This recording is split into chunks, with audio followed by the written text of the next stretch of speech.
नमस्ते, अभिवादन आपका इनोसेंट इन्वेस्टर के इस नए वीडियो में दोस्तों बात करेंगे पेटीएम की। पेटीएम का रिजल्ट आया है, स्टॉक 1800 पे क्लोजिंग दिया है। अच्छी ट्रेडिंग हुई है इस स्टॉक में पिछले 3-4 दिनों में। एक sharp recovery, V shape recovery हमने देखी है लोअर लेवल से पेटीएम में। यहाँ पर किस्मत काफ़ी अच्छी थी हमारी कि नीचे के लेवल पे एवरेज करने का जो मौका मिला उसका हमने फ़ायदा उठाया और एडवांटेज उसका मिल गया शॉर्ट टर्म में। लेकिन ज़्यादातर ऐसे स्टॉक्स में आपको समय लग जाता है अपने पैसे को रिकवर करने में। पहले रिजल्ट देख लेते हैं, उसके बाद और डिस्कशन करेंगे चार्ट पर। रिजल्ट क्यों मैं आपके साथ शेयर कर रहा हूँ, यहाँ पर दो कारण है। पहली बार आईपीओ आया है और बहुत बड़ा आईपीओ है, इवन सबसे बड़ा आईपीओ है, तो रिजल्ट तो देखना बनता है क्या हालचाल है इस कंपनी के।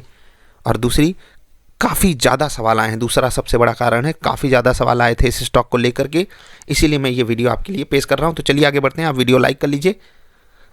अभी रेवेन्यू देखते हैं। टोटल रेवेन्यू अगर आप देखोगे 10,864 मिलियन पे है। ठीक, ये डेटा मिलियन में है, याद रखिएगा। 6,639 मिलियन से ये बढ़ा है 64%। बहुत अच्छी बात है। रेवेन्यू 64% बढ़ जाना अच्छी बात है। अगर मैं करोड़ में इसको कन्वर्ट करूँ, 1,086 करोड़ का रेवेन्यू अच्छा है। 663 करोड़ के मुकाबले 64% की ग्रोथ माइंड ब्लोइंग है, मज़ा आ गया। ठीक, अभी जून 2021 की अगर आप बात करोगे, जून 2021 यानी कि जस्ट पिछला क्वार्टर, 890 करोड़ थी इनकम वहाँ से भी 22% की ग्रोथ है। अच्छी बात है ना, बहुत अच्छी बात है। इसमें आप देख सकते हो इनका कॉमर्स यानी कि ऑनलाइन बिजनेस, क्लाउड बिजनेस भी यहाँ पर 160 करोड़, यहाँ पर 83 करोड़ की कमाई हुई। कॉमर्स एंड क्लाउड सर्विसेज से ओवरऑल 243 करोड़ की कमाई हुई। फाइनेंशियल सर्विसेज से इनकी 88 करोड़ की कमाई हुई। मर्चेंट की पेमेंट सर्विसेज से 400 करोड़, कंज्यूमर की पेमेंट सर्विसेज से 350 करोड़। तो है ना कमाई ज़ोरदार। एक चीज़ आपने आज देखी होगी कि ये कंज्यूमर से ज़्यादा मर्चेंट से पैसा कमा रहे हैं, और वहाँ पर फ़ोनपे जैसी कंपनियां भी इनको कड़ी टक्कर दे रही हैं, और मर्चेंट से ही आसानी से पैसा कमाया भी जा सकता है, ज़्यादा आसानी से। ठीक है, बड़ा चंक वहीं से आता है। तो ठीक है, पेटीएम का उस पर फोकस भी है। आप रिजल्ट को डाउनलोड करके जब पढ़ोगे तो वहाँ पर काफ़ी कुछ पेटीएम ने कहा भी है। और यहाँ पर भी ग्रोथ इनकी काफ़ी बढ़िया है, खासकर फाइनेंशियल सर्विसेज वाली ग्रोथ तो ऑसम है। और पेटीएम मनी काफ़ी तगड़े से ग्रोथ कर रहा है। आप लोगों का क्या मानना है, पार्टनरशिप होनी चाहिए? क्योंकि चीज़ें मुझे अच्छी लगी हैं पेटीएम मनी की, आप लोग बताएंगे तो उसी हिसाब से काम किया जाएगा। बाकी अभी देखिए 250% की ग्रोथ है, बढ़िया है। अभी आगे बढ़ते हैं, कुछ और बातें कर लेते हैं।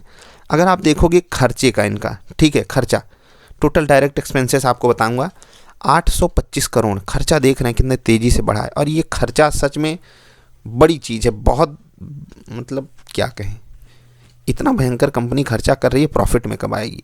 626 करोड़ यहाँ पर है। जस्ट पिछले साल के इसी क्वार्टर से 32% खर्चा बढ़ गया और 28% खर्चा बढ़ गया पिछले साल के, जस्ट पिछले क्वार्टर से।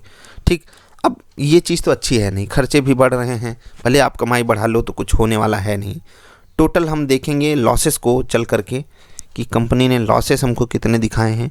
अर्निंग पर शेयर तो हम निकाल नहीं सकते हैं, लेकिन फिर भी जो market cap to sales ratio है या फिर रेवेन्यू रेशियो है वो आप ज़रूर निकाल सकते हो। जिनको निकालना हो आराम से निकाल लेंगे। ज़रा सा हम इनका खर्चा देख लेते हैं। कंपनी खर्चा हमने देख लिया, लॉसेस देख लेते हैं। इस बार 473 करोड़ का लॉस हुआ इनका। ठीक है, 436 करोड़ के मुकाबले 381 करोड़ के मुकाबले लॉस इनका बढ़ा है और बड़े तरीके से बढ़ गया। यहाँ पर मैं बड़े तरीके से बढ़ गया इसलिए बोल रहा हूँ क्योंकि रेवेन्यू का बढ़ना, उसके बाद भी लॉसेस का बढ़ जाना, इसका मतलब क्या दर्शाता है कि आपने अपने खर्चे को बिल्कुल कंट्रोल नहीं किया है। जैसे कि मैंने एक क्वार्टर में 100 रुपये की कमाई की, मेरा खर्चा था 80 रुपये।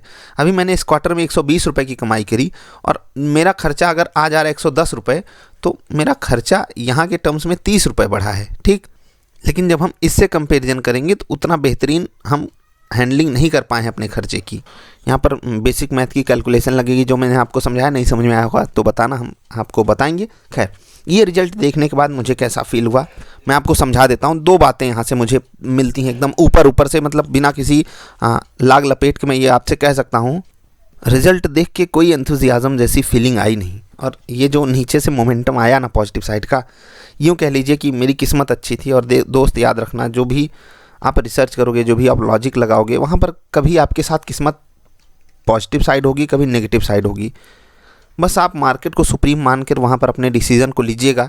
मुझे नहीं पता था कि इतनी शार्प रिकवरी आएगी, हमको बढ़िया गेंस मिल जाएंगे, लेकिन ये रिजल्ट देखने के बाद मैं आपसे फिर से वही बात कहूँगा कि ये कमज़ोर दिल वालों के लिए, खासकर छोटे ट्रेडर्स के लिए ये स्टॉक है नहीं। इससे बेहतरीन वैल्यूएबल स्टॉक्स आपके लिए अवेलेबल हैं, क्योंकि रिजल्ट में सिर्फ रेवेन्यू बढ़ जाना ये थोड़ी दर्शाता है कि मैं स्टॉक आपका ख़रीद लूँ। आप खर्चे को कम से कम कंट्रोल तो करो।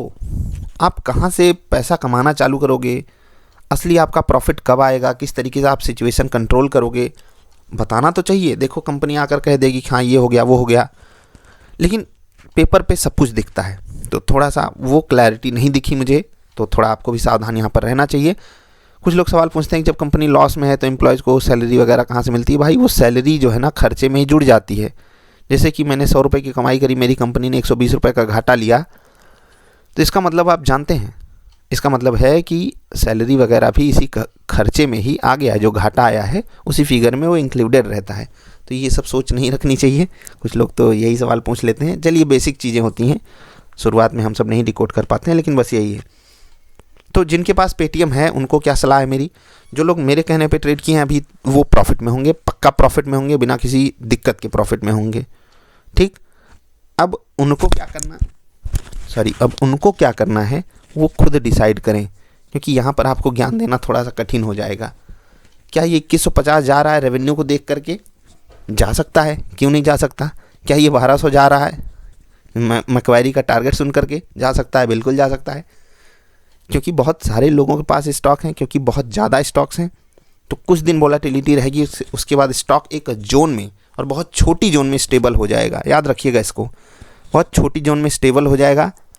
वहाँ पर अगर आपके पास पेशेंस नहीं होगा आपको बहुत तकलीफ़ होगी, क्योंकि देखो जैसे इसने 1900 के लेवल से हमको 1300 का लेवल दिखाया, 1300-1400 का।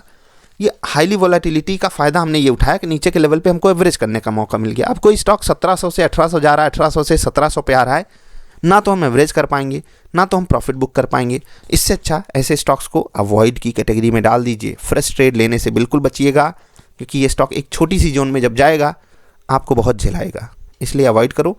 इससे बेटर ऑप्शंस आपके लिए मार्केट में अवेलेबल हैं, कई सारे ऑप्शंस तो मैंने आपके साथ रखे भी हैं। आप